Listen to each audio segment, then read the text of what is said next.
Welcome to Sport Wrap as we bring you the latest news stories in the sporting world. We start off with the latest sporting news that, of course, affects Namibia, and that is Ferra Lusa, Namibian mountain biker, and her South African partner Danelle Strydom have been placed in second position on each of the four stages of the UCI Elite Women's category at this week's Spa Swiss Epic Stage race. Now, as always, the race footage is always stunning to look at as we look at the efforts of other cyclists and, of course, our very own Ferra Lusa. Have a look just before we head into the hit list.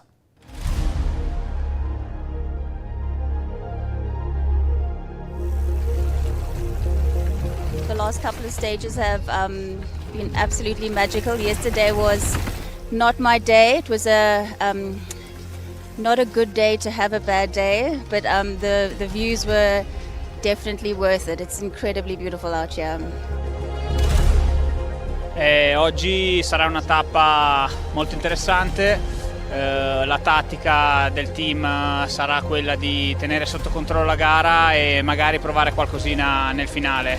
Ci saranno 2000 metri di dislivello da fare, l'arrivo è ancora qua, conosciamo bene il traguardo, può essere un arrivo in sprint e saremo pronti.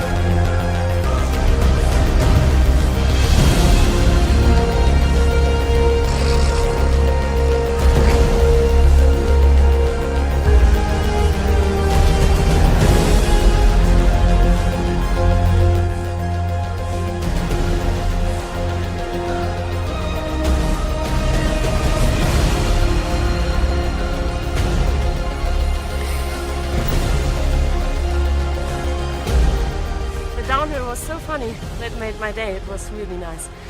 And the landscape? The landscape is amazing. It's so beautiful here in the Alps.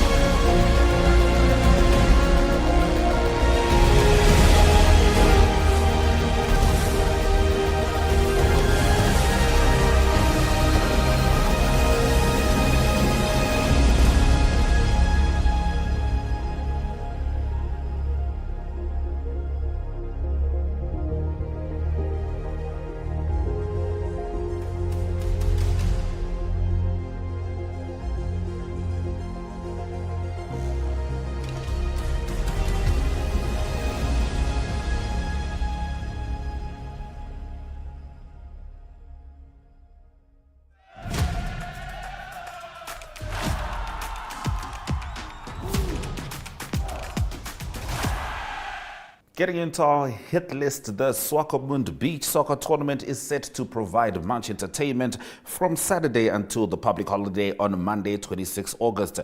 The venue is the Swakopmund Plat Amir Beach area. At the tournament's launch last month, Deputy Minister of Sport Emma Kantema shared the government's unwavering commitment to nurturing young talent through sports. Now, Afrocat Sports Club will host its first Spike for Girls volleyball tournament at Deutsche Höhere Privatschule Windhoek this weekend. The event, which will kick off at 9 a.m. on Saturday and is expected to conclude around 11 a.m. on Sunday, is proven a highlight of Afrocat's calendar, featuring girls in the under-16 and under-20 categories. It is sponsored by OTB Sport Namibia, which will provide trophies and medals for winners and runners-up from the competition. Organizer Alosius Ishitile said the tournament is part of Afrocat's initiatives to grow women's sports with a particular focus on volleyball. Now, the Umsati region's annual Taute Cup sports tournament, sponsored by Rams Group, will have a combined prize pot of 100,000 Namibian dollars. The 11th edition will be held at the Severin Kambonde Gabriel Ashivudi Sports Stadium in Okamwandi from Saturday the 24th to Monday the 26th of August. Ashivudi Willem Stefanus, nicknamed Taute, a community leader and businessman from the area, came up with the idea of the tournament, which is open to football and netball teams from anywhere in the country. That has been your hit list on Sport Wrap. After the break, we zoom in as Brian brings us one of his awesome interviews. Neo Paints is proud to call Namibia home. For more than 70 years, Neo Paints has been inspired by this country's natural colors and beauty to produce the wide variety of trusted quality paints we have become known for. Proudly Namibian by nature, Neo Paints has over the years involved itself in several key projects across the nation, bringing lasting beauty, premium paints to liven up both indoor and outdoor environments. As durable as the Namib Desert, Neo Paints has stood the test of time through all weather conditions, leaving a lasting impression on the hearts and the minds of all Namibians. Neo Paints Namibia, a coat of excellence.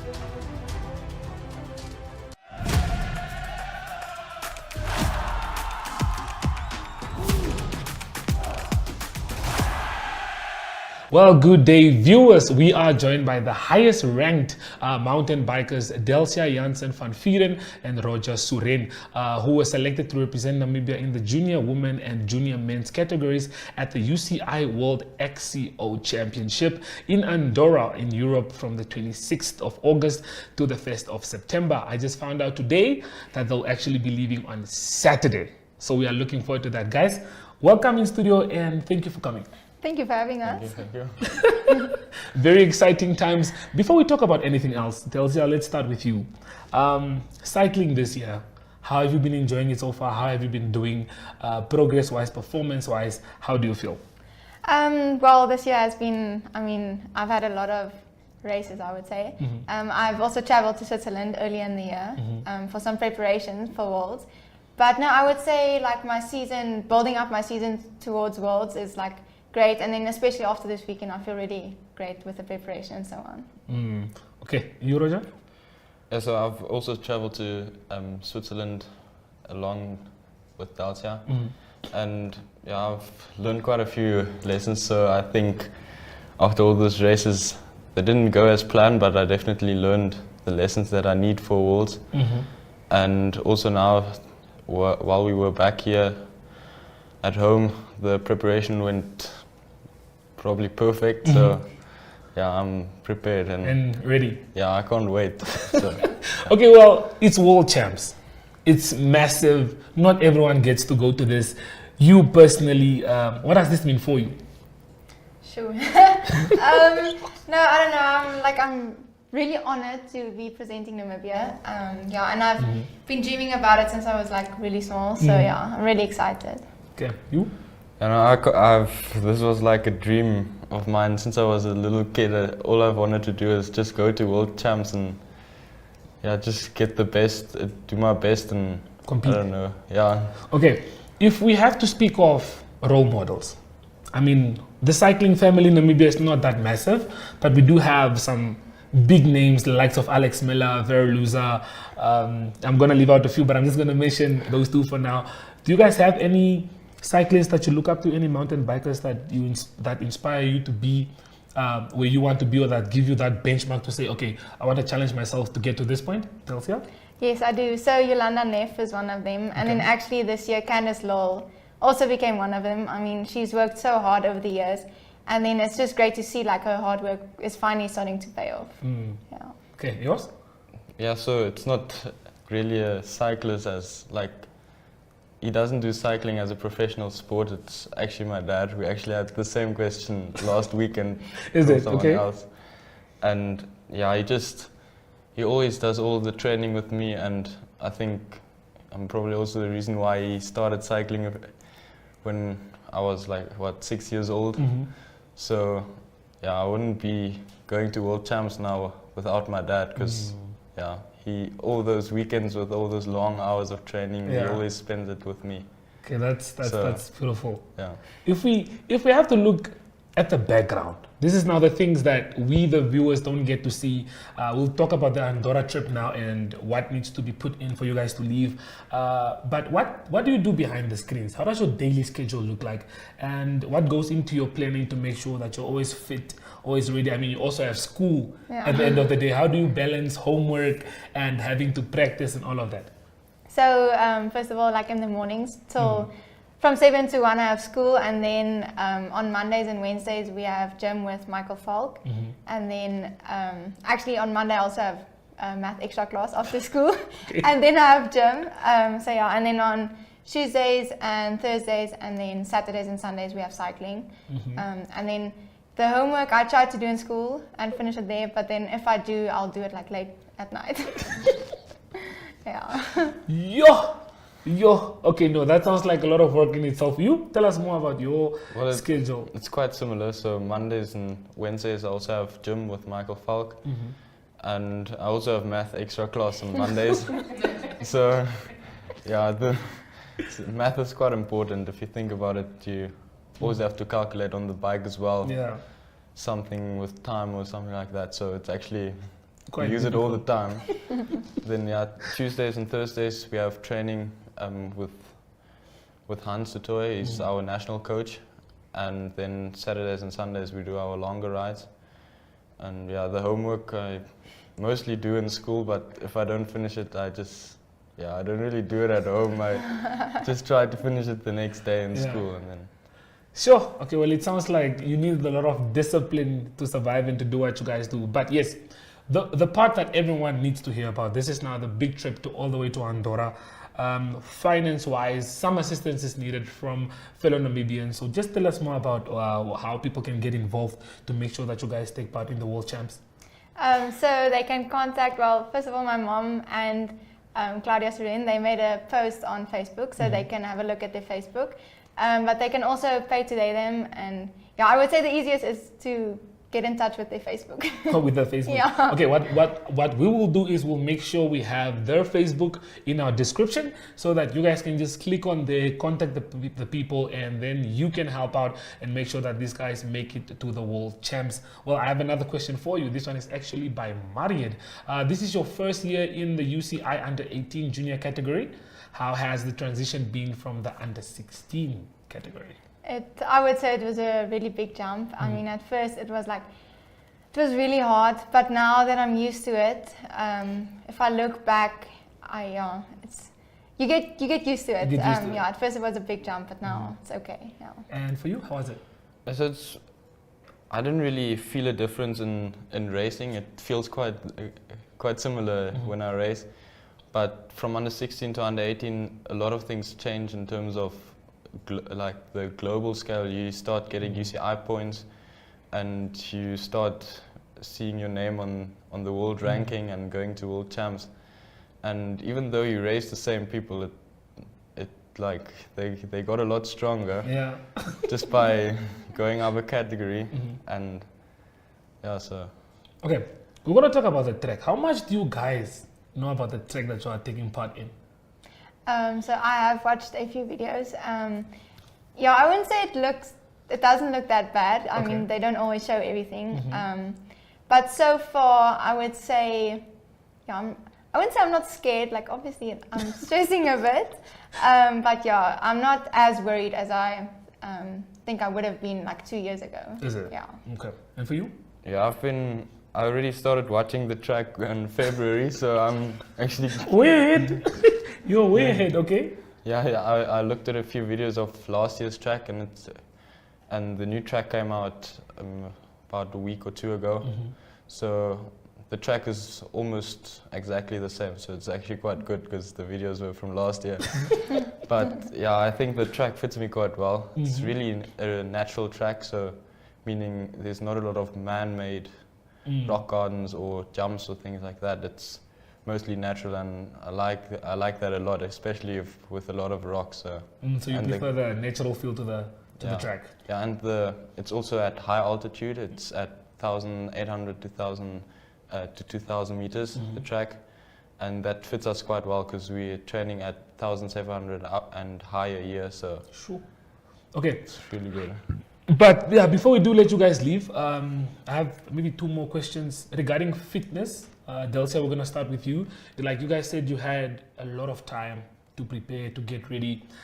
Physically, where are you right now? Do you feel like you can still do more, or are you happy with what you have right now? And mentally, I mean, it's the world champs. Where's your mind right now? So first of all, the physical part, I think I've done like I've put in the most work, or my hard work.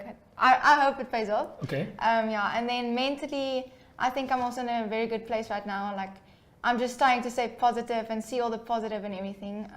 So I think my preparation has been good for this. Okay, Roger? Yeah, so the fitness is definitely where I want it to be. I think it's actually maybe even better than what I expected it to be. And yeah, the power is also there, and mentally I can't wait, so I'm really excited. Yeah, I think mentally it couldn't be better than this. You guys are teammates. Yes. So how much do you contribute to each other on the track? How much do you guys help each other out? Before we do touch on Hans du Toit, who is both your coaches, and he also coaches Alex Miller. He was at the Olympics with him. I mean, he's a great coach. But before we do get on any word on how he has helped you guys to be where you guys are now, how do you guys help out each other and making sure that you guys are always fit, always ready, and take on challenges and stuff like that? Sure. So like we do basically all our training together. And then sometimes if you do sprints and Roger sees like I'm slacking a bit, he'll say, Delcia, come on, push yourself. Come on. So I think, I don't really know. We don't race together, so that's a bit different. But with training and so on, the boys are a lot faster than me. Yeah. But with the sprint, like I said, they do motivate me a bit. Okay, and how does she help you with your training? I mean, I haven't thought about this, so I don't really have an answer for this. Okay. But yeah, like sometimes this is now for specific intervals only. Like if we do loops, I always try to, like, if there's a person in front of me, I try to catch them. And as Dacia said, we are a bit stronger than the girls. So sometimes it's actually not that bad if we are so far in front of them, because then if we behind them again, I can push myself also to just try and pass by again. Yes. Okay. Well, Hans, let's talk about Hans du Toit. Good coach. How much of an influence has he been in your career so far, and yours as well? Very big influence. I've been with him since I was 12. So I would say my career really kicked off when I started training with Hans. And he's been by my side all the way. And he goes on all the trips, and he's always there. You, Roger? Yeah, well, it's also the same with me. I think we started at the same age, and Hans he's always there, not only for us two, but for all of his riders. And the one thing that he all the trips he goes on, he pays it out of his own pocket. He told me that, and I was like, okay. Yeah, so that's actually. Yeah, I don't know any other person that would actually do that for other people. So, and I'm sure you guys are very happy with the fact that he's gonna be by your side the whole time while you guys are at the side. Yeah. Yeah, no, definitely. Okay. Well, this is my last question. I promise this is the last one. But this one is just for the viewers that are at home.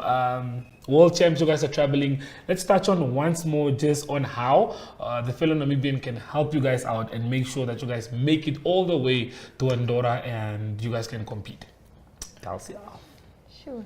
Like I said, they can go to our Facebook page. Facebook page? Yeah.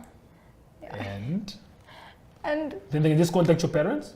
Yeah, yes. And then they'll be helped. Then they'll get the rest of the instructions from there. Yeah. Okay, so yes, viewers, you guys heard it from Delcia herself. We'll share the link in the description below. Click on the link and find out how you can be of assistance and help the two superstars all the way to Andorra as they plan on taking part in the World Champs.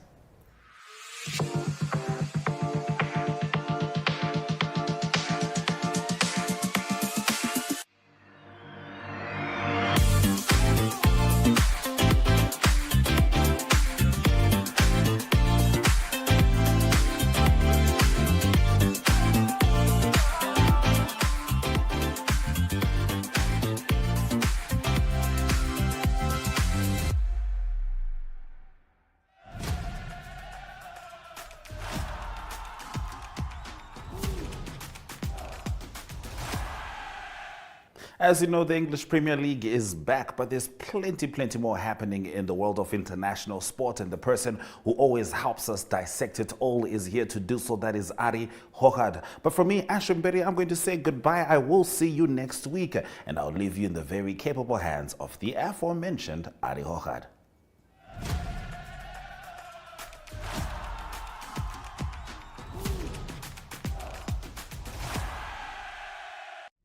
Good day everyone, time for international sports news, and starting off with golf news first. It's the Women's British Open that started at the legendary St Andrews golf course, and it is the first round leader is from Great Britain. From England it is Charlie Hull. She played a good round of 67, that is 5 under par. She had 4 birdies on her last 9. Just ahead, one shot ahead of Nelly Korda. She's the world number 1 from America. They played in the same 3-ball, and it is Nelly Korda on 4 under par, and then on 3 under par is Lilia Vu. She's a defending champion on 3 under par, so very close on the top. That's after the first round of the Women's British Open. Southern African interest in the tournament, it is Ashley Buhai. She's also a previous champion of the British Open. She's tied 18th at the moment on even par, and Cassandra Alexandra 1 over par +1, and then Leanne Pace 2 over par, and Paula Rito unfortunately 5 over par, but she can still make the cut in the second round. The final round will be played on Sunday, that is at St Andrews. Going on to more golf news, it is on the men's PGA. It's the BMW Championship. That's also the first round that is done. It is part of the FedEx Cup tournament. There's only 50 players left in the tournament at the moment. Keegan Bradley from America, he's 6 under par. That was a 66 in his first round. Then Xander Schauffele on -3, and Rory McIlroy on 2 under par. And Scotty Scheffler, the world number 1, on 1 under par. Scotty Scheffler currently leading the points table on the FedEx Cup. Southern African interest in the tournament, just one player playing there, that is Christian Besaidnout. He was 2 over par in his first round, and that is tied for 32nd at the moment. On to cricket news, and it is England that's hosting Sri Lanka, the first test that they're playing at the moment at Old Trafford. England edging ahead on the second day. It is England that closed the day on 259 for the loss of 6 wickets, and that is in reply of Sri Lanka's first inning total of 236. Best batsman for England was Jamie Smith. He was unbeaten on 72. So it's England that will continue batting on day 3, that is with a lead of 23 runs. And to close off today's international sports news, it is football news from the English Premier League. The transfer window closes on the 30th of August, and a few transfers have been confirmed. This weekend will be the second round of the English Premier League. It is Arsenal that signed in principle for Mikel Merino. He is from Real Sociedad. A good signing from them. The 28-year-old midfielder plays for Spain, and he also played for Spain in the team that won Euro 2024.